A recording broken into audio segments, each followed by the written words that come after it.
Nous sommes les défenseurs influents et emblématiques du message divin prêché par le prophète Dominique Condé sur l'Internet, depuis 2010. Nous, étant les jeunes révolutionnaires de la Sainte Doctrine, nous avons créé des plateformes sur Internet, pour ne parler que du bien de la Sainte Église, et débattre sur certains points difficiles de cette doctrine, qu'on ne comprend pas facilement. Voilà pourquoi, nous publions régulièrement des vidéos bien conçues et illustrées, pour faciliter la compréhension d'un chacun. Vous pouvez utiliser ces vidéos comme élément de défense, face aux non-croyants. N'hésitez pas de la partager à vos proches, liker, et aimer ces articles.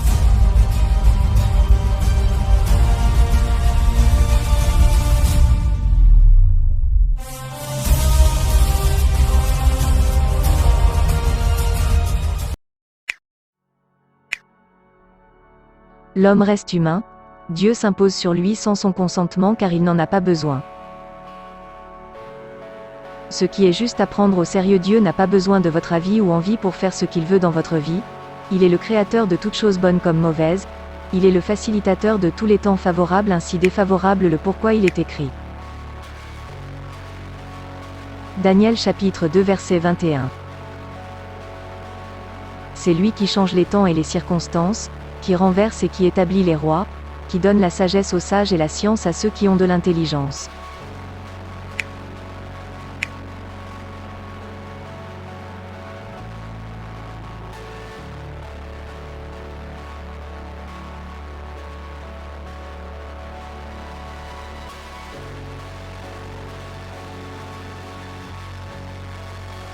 Vous n'avez rien à lui exiger. Vous ne pouvez pas lui dicter ce qu'il doit faire. Il est le maître de tout, il connaît tout, il fait tout et il est partout. Autrefois, Job, ne sachant pas que c'est Dieu qui a permis à ce qu'il puisse souffrir ou perdre tout ce dont il avait comme bien matériel, les enfants, des amis et sa femme, il a dit un jour à son Créateur. Job chapitre 10 verset 18.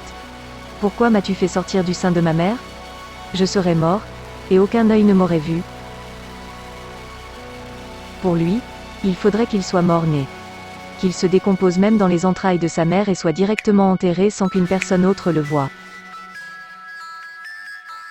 Il a parvenu à maudire le jour qu'il était né. Tout ça, à cause de l'ignorance parce qu'il ne savait pas que c'est Dieu qui ordonne les maux et les biens qui nous arrivent. Lamentation chapitre 3 versets 37 à 38. Qui dira qu'une chose arrive, sans que le Seigneur l'ait ordonné? N'est-ce pas de la volonté du Très-Haut que viennent les maux et les biens? Au lieu de condamner Dieu, plaignons pour nos propres péchés.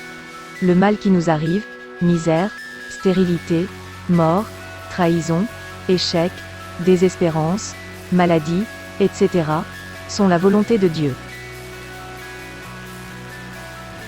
Il permet sans doute cela nous arrive. Oui, c'est le diable qui est à la base. Il réussit à nous nuire par l'autorisation de Dieu. Soit, Dieu nous met en épreuve. Soit, Dieu nous met hors sa vue parce que nous avons péché contre lui. Rien ne peut nous arriver sans que Dieu en autorise. Le mal ou le bien nous atteint par la volonté de Dieu. Nous devons par contre contrôler nos propres actes. Faisons en sorte que nous n'ayons pas assez de péché et demandons toujours la miséricorde de Dieu sur nous. Ayons la foi et l'espérance en lui. La galère ou pas vous passez en ce moment, ce n'est que question du temps précis et non l'éternité. Lamentation chapitre 3 verset 39. Pourquoi l'homme vivant se plaindrait-il? Que chacun se plaigne de ses propres péchés. Que Dieu nous remplisse de sa crainte pour comprendre tout ce qui nous arrive et sa volonté et puis les fruits de nos œuvres bonnes ainsi mauvaises. Comprends qui pourra.